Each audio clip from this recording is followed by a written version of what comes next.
Hello everyone guys, and straight to the content, because if you thought that my yesterday's video was quite crazy and super jam-packed full of information, and if you haven't seen it, you have to see it. Otherwise later on you're gonna say, oh Thomas, I didn't understand, I didn't follow the logic. You have to watch every single video from the beginning and until the end. So go and watch it if you haven't watched it, and this video is gonna be the continuation and the juice of everything that is about to unfold and the things that are already in motion. So brace yourselves and watch this video from the beginning and until the end. So let's jump into something very softish and something that is still important to discuss when it comes to macroeconomics, and that is the US debt ceiling. We know $31.5 trillion worth of debt. Crazy. But McCarthy proposes, and McCarthy, he is a Republican, and he is proposing a one-year debt ceiling increase tied to actually to spending cuts.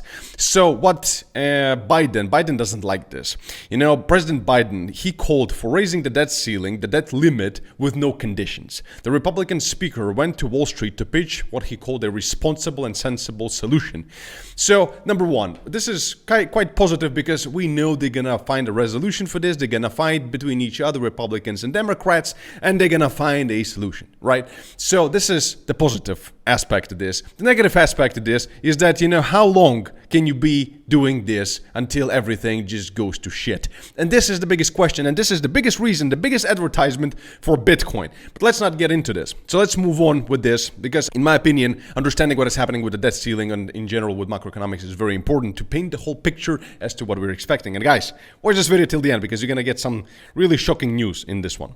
So CBS News poll on debt ceiling shows large majority support raising the large majority actually supporting the raising of the limit to avoid the default. Well, yeah, I mean, you have to stimulate the dead cat with steroids so that it actually keeps twitching like this and doesn't, you know, and imitates life. This is what the US economy looks like. And the fiat general rubbish, garbage, monetary, colonial, outdated system, as I've said always 100 times already, this is what it looks like. So, and of course, to avoid default, otherwise it always just gonna go bankrupt. It's gonna go like a balloon, like and gone. So, and well, I mean, it would be good for Bitcoin, but of course, something as a mega power like US at some point was a mega power. Now they actually have to sustain this somehow. So, and this is the only way for them. So, but they're going to be moving forward with a debt increase, and then they're going to be stimulating the economy some more. Some liquidity is going to be coming, so that's good. But that's long-term perspective. In a short-term perspective, let's understand what is happening, because nothing good is happening at all. Considering everything, you know, with the level of debt, the level of money printing, inflation, we've seen the collapse of the banking system. We've discussed it so many times. And right now, there is a credit crunch that has just started as banks tighten lending by the most on record. So that basically what Morgan Stanley here is saying, that the credit crunch, because the situation of the collapse of the banking system, the banks have to take measures, and this measures means they don't lend out as much money. So there is a credit crunch. There is less money going into the economy, to businesses that pay salaries, that want to develop, to households, etc. So there is less credit money. We all live, especially in the United States, we all live on credit money. So when there is less credit money, which is all fake money, then there is a big problem in the system. Like in of itself, this kind of a concept should be a huge advertisement for what? That's right, for Bitcoin. But before we continue, guys, this is very important. I did something absolutely crazy. And you can call me crazy. Remember, I've given away 3 Rolexes on my YouTube channel. And yesterday I went out and I spent $30,000 on one watch right here. And it's not for me. It's for you guys. This is Audemars Piguet Diver. This is a $30,000 watch. And I'm going to be giving it away to you guys in one of my random videos to come. Look, the box itself is wood. I mean, it's just a piece of art. So for you to participate and have a chance to win this Audemars Piguet, this AP watch, what you have to do is use my link down in the description of this video to Bybit. It's a good exchange. This is the exchange that I use for personal, for spot and futures trading. And if you use my link, then you can claim up to $30,000 in initial deposit bonuses. And if you deposit at least $100 and maintain this as an active trading deposit, then you will be entering, oh, we didn't change this yet. It's going to be updated to actually a $30,000 AP diver watch. And we're going to be selecting a winner with a UID randomly in the coming YouTube videos. So subscribe, stay tuned, open an account with Bybit, deposit money into it, again using my link down in the description. And again, if you deposit more than $500, you'll get my famous paid crypto course for absolutely free. And all deposited users get access to my crypto signals community for absolutely free. There is a link to it down in the description of this video. And this is a community of 30,000+ traders. It's absolutely free for Bybit traders, those who have deposited money, and you can use your Bybit UID within 48 hours, and you can go to VIP signals section. There is an instruction of how to join it. You have to just put in your UID into the system and the bot will let you in. All the instructions are in here, and we're actually, like, the trade results of our members are absolutely crazy, and we are posting all of my trades and the trades of my team with all the explanations, targets, take profits, everything is here. So if you're not part of this community and you're not part of winning a $30,000 watch, then I don't know what you're doing, because this is the first time ever somebody's giving away a $30,000 watch in a crypto YouTube video. So join us right now. All links down in the description of this video. And now back to the credit crunch. In note on Sunday, so basically, let's cover all of it. The credit crunch stemming from the fallout of Silicon Valley Bank has begun, with data showing clear tightening of lending standards, what I've just said, by banks, according to Morgan Stanley's top stock strategist. In a note on Sunday, Morgan Stanley CIO said that the last 2 weeks have shown the steepest decline in lending on record as banks scramble to offset the backneck pace of deposit fight.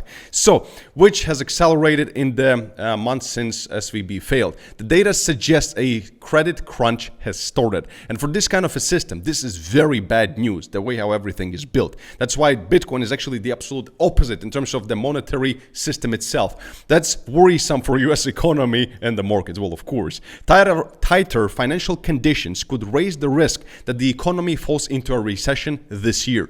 Hello, this is what we've discussed in my previous video, so if you haven't seen it, you have to go back and check it out immediately, as both companies and households experience difficulty obtaining credit. This is exactly what I've just discussed and explained as well. Now, if we're going to go to this article right here, and we also have to understand the current situation with the commercial real estate market, which, guys, I mean, I'm just getting started with this. So if you're not paying attention to this stuff and you're not awake when all of this is happening, don't blame me later or anybody else or anybody around you for staying poor and losing money in the market. So here is why a potential crash in the commercial real estate market could look a lot like 2008 crisis, according to one CEO. So let's go and let's just briefly read everything that is most important. Industry experts have been sounding alarms for the commercial real estate sector since the fall of Silicon Valley Bank last month, warning that high levels of commercial mortgage debt, very important, held by banks will need to be refinanced in much tougher conditions in coming years. Approximately 80% of commercial property debt outstanding is held by small and medium-sized banks. And we remember that small and medium-sized banks, a lot of them were like, hello Fed, excuse me, FDIC, we got a little bit of a problem here. So, and that's why, you know, this credit crunch is just starting. So now, the stress in the markets could soon bubble to the surface as $1.5 trillion in commercial real estate debt comes due in the next 3 years, at which point it will need to be refinanced or renegotiated somehow. Morgan Stanley has warned that commercial real estate prices, because of all of this, could plunge 40%. And guys, if commercial real estate plunges, this will also have a huge effect on the housing market in general. I mean, it's just common sense. As tighter financial conditions weigh on the sector, Bank of America clients, meanwhile, actually pulled over $450 million from real estate stocks shortly after SVB crash, shortly after the crash of SVB. So basically, the backdrop of the whole thing is that we are in probably one of the worst positions yet. And considering all of this, also on top of it, what we have right now is SEC charging Bittrex with unregistered operations and also calling 6 tokens securities. So Gary Gensler is just not stopping. And out of all these 6 tokens, basically the biggest one that actually is a bit worrisome is Algorand. So out of all of them, I mean, there were some of them that I didn't even know what they are. But the biggest one that was just called a security is Algorand. But should we really worry about this as much? I would worry much more about this and this and also this and this than I would worry about this right here. Why? I can tell you, because everybody is so scared of SEC right now. But quite frankly, number one, we've spoken about SEC yesterday. In light of today's Bittrex SEC news, a friendly reminder, the SEC does not let crypto exchange platforms register and then instead just brings enforcement actions against them for not registering. Just dumb. So for this reason, that's why we had this Representative Davidson introducing legislation to fire Gensler for crypto overreach and abuse. And that's why, we also see potential of Ripple winning against SEC, and it could come as early as May the 6th. So just in general, I think that the weight of these kinds of announcement and SEC charging somebody carries no more serious weight considering everything that is happening, and until we see the resolution on the Ripple versus SEC lawsuit. Because if Ripple wins, then all this nonsense will just be erased. Trust me. So for now, I wouldn't be paying attention to this. I would be actually paying attention to what is happening with the credit crunch, what is happening with the banks and the commercial real estate, and also our potential of a recession, just because of everything that has been discussed in this video and the previous video, which certainly we're going to go to the chart in just a second, discuss what is happening with the price. But I told you that all of these things will affect the S&P 500 and certainly in part also Bitcoin. But considering that all of this, guys, is one huge advertisement for Bitcoin, I don't see it going much lower. We'll get to the chart in just a second and I will reaffirm my stance.